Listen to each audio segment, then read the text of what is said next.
Once again, how are you, good guys? How are you, wherever you are? My name is Odysseus Mara. Welcome to the weekend preview of Clutch Pabora podcast. It is hot here in Cape Town. You can see it for yourself how I am sweating. But nonetheless, well, we are here. We are going to attack this space as I've always said. Guys, thank you for subscribing to this channel. Please subscribe. Tell a friend to tell a friend that we are here to stay. We are hotter than the sun. What a weekend is going to be. The African Cup of Nations going to the last 16. There is the FA Cup which is being played at the weekend in England.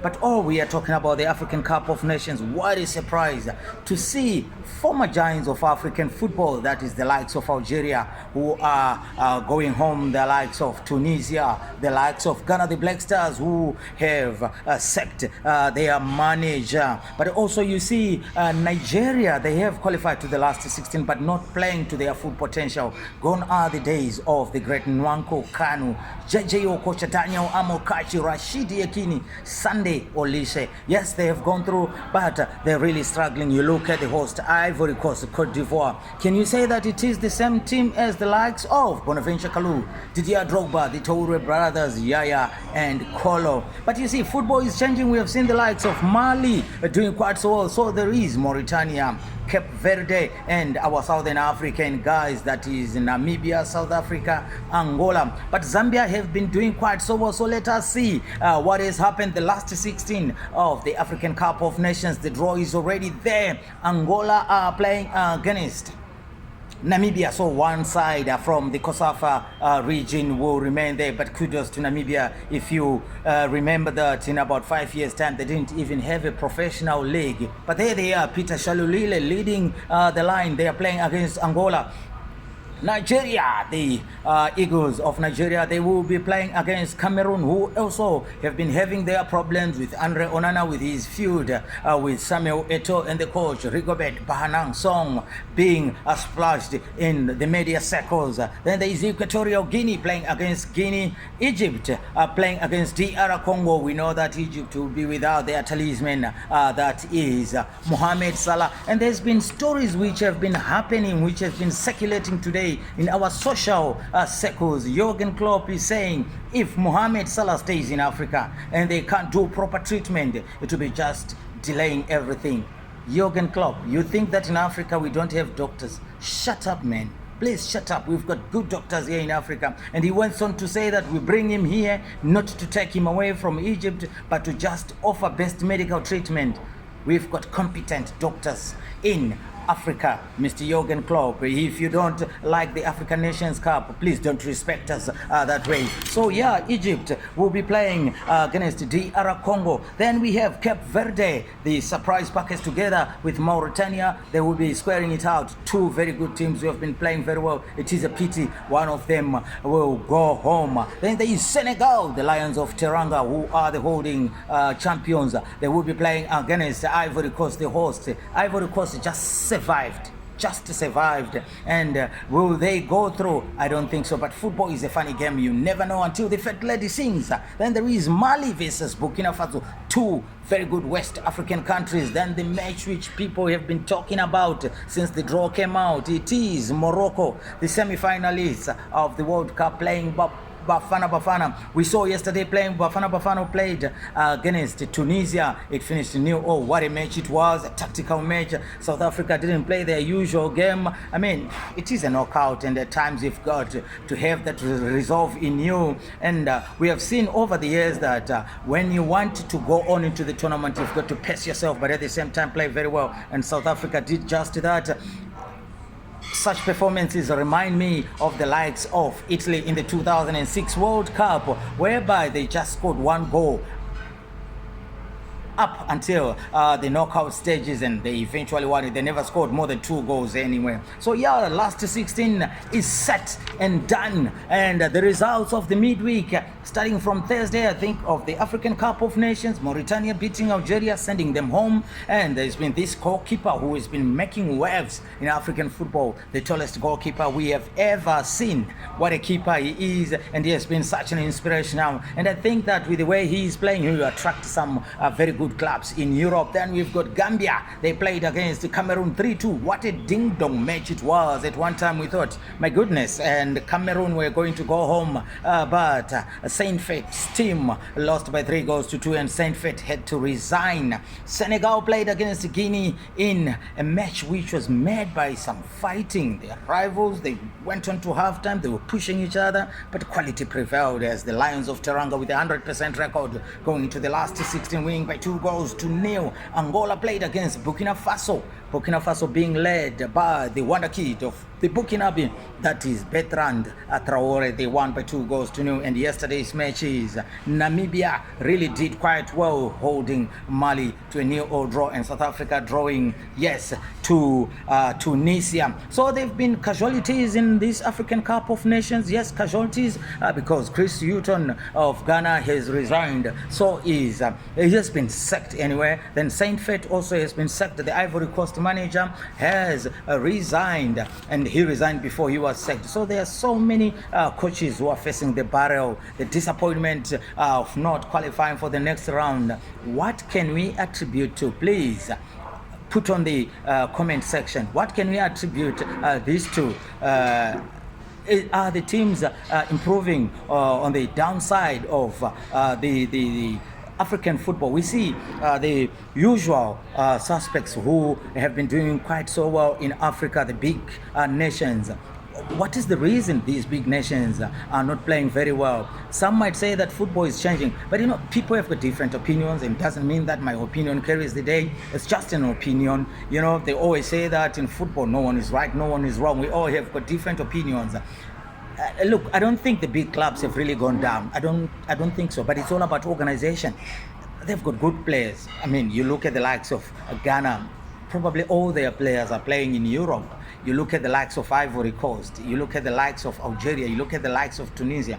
Very good players playing in Europe, and for big clubs where they play very well. I think it's about the organization of the football associations which has let them down. And also, I mean, my good friend Tandasani Zimbabwe was telling me that it's the Patrice Motsepe factor.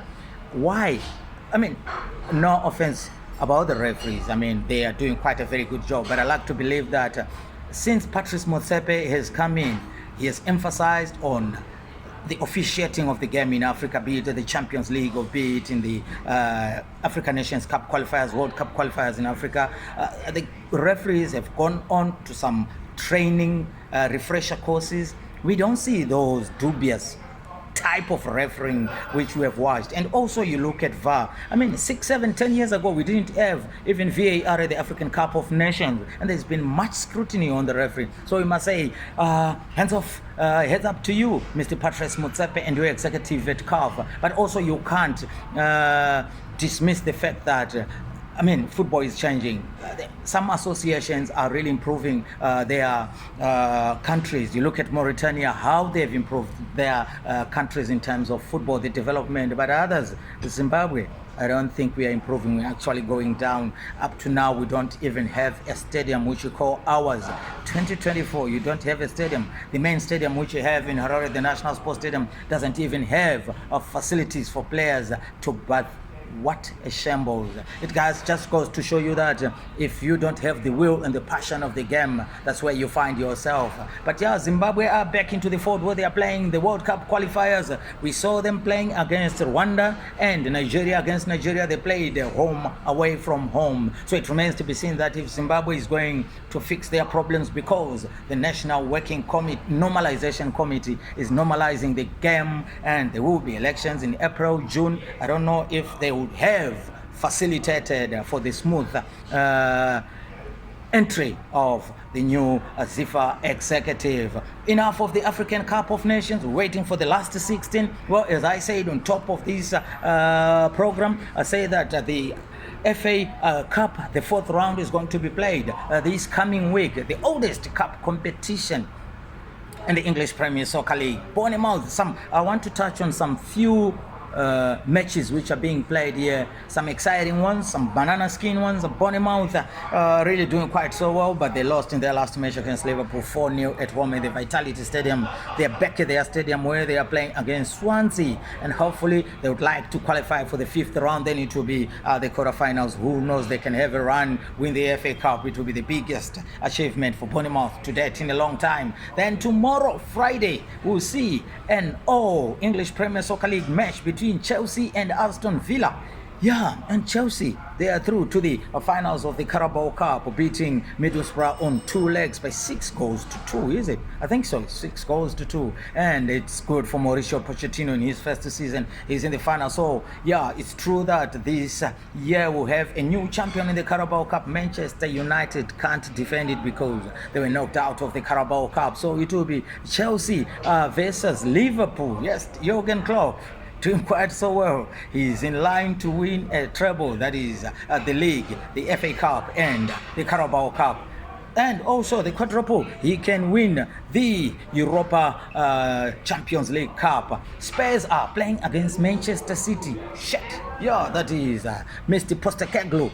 They call him Lad. He always says that lads playing with his Highline team, they are playing at home against a Manchester City side who have welcomed back, I think the most gifted player in the English Premier Soccer League, Kevin De Bruyne. And we saw in some visuals that Haaland is back. I don't want to see those two guys combining, but it promises to be a mouth-watering match between those two. Sheffield are playing against Brighton. Well, the news coming out these past days is that Manchester United are eyeing Roberto De Zerbi to be their next coach, and I think you know that Manchester's footballing side is now being controlled by the Ineos Group, who have acquired the services of former Manchester City CEO Barada to change things as United. He was at Manchester City this previous season, and he started at Barcelona, highly rated. But does it mean that changing the structure of the club, bringing people who know football, will transfer it to the football pitch? It has to be done. And Everton are playing against Luton City, another EPL clash between the two sides. Fulham are playing against Newcastle. Well, exciting matches. Liverpool are playing against Norwich. I think they'll win that one on a canter, but you never know with football. And remember that Norwich City are being coached by David Wagner, the German who once coached Huddersfield in the English Premier Soccer League. He brought them in. And then we have Newport, who were formed in 1912. They are playing against Manchester United. Imagine their stadium has a capacity ground of 5,000, so it's like the Hart Stadium in Zimbabwe, which was built by the prophet Magaya. So we will see how it goes. And Manchester City United, with the way they are playing, you can't bet that they are going to win the match. So that's what is going to be happening this weekend. Is the FA Cup, it is the African Champions League, and yeah, that is what it is this weekend. As I say that, please smash a subscription button on our channel, that is Clutch Pabora podcast. We want to go strong. As you can see where we are having our videos, it is not ideal places, but we are moving there. There is no rush. We are moving there slowly and slowly. We have also opened our Instagram page, Clutch Pabora. I need to drink some water. Clutch Pabora. It is there on Instagram. Please like us and be our friends there. Then on Twitter, now X, we have Clutch Pabora. So we will be updating you there. We will soon open our Facebook page. But guys, thank you so much for watching this program. Please tell a friend that this is going to be the biggest podcast ever in Zimbabwean football, in African football, in world over. Our flagship, it is the English Premier Soccer League, but also we'll be giving you bits and pieces of Zimbabwean music, of South African Zimbabwean football, of African football. Look at where I'm going. I'm talking about music. What do I know about football? I like to say big ups to some of you guys who have been writing to this channel. That is Chucky. Yes, Chucky, thank you very much. Zimbabwean's own Lukaku, that is Brian Militao. Thank you so much for subscribing to this channel. And our partner, the Padman Fragrances, we will be displaying them. They are supplying us with some perfumes. We'll be displaying them later. Thank you, boss Costa Wine. He will be offering us a studio to record our first and second weekend episode of our program. Thank you so much, Thomas. Thank you, my guy, for supporting us. Kuziwa Shelton Mbua, former Dynamos player and midfielder. Please keep on supporting us. Thank you so much for the advice which you give us. And to you all guys who are subscribing to our channel, please tell a friend again, as I have said, to tell a friend that this is the hottest program ever. So from me, Odysseus Maro, until we meet on the Monday preview, looking, digesting, analyzing of what could have happened that weekend. Hopefully the team which you support wins. But guys, stop betting. Money, the good money is the money which you earn on yourself, because betting, you sleep outside one day. So from me, Odysseus Maro, say, meet us on the other program, Clutch Pabora. It is the biggest space in football. I thank you.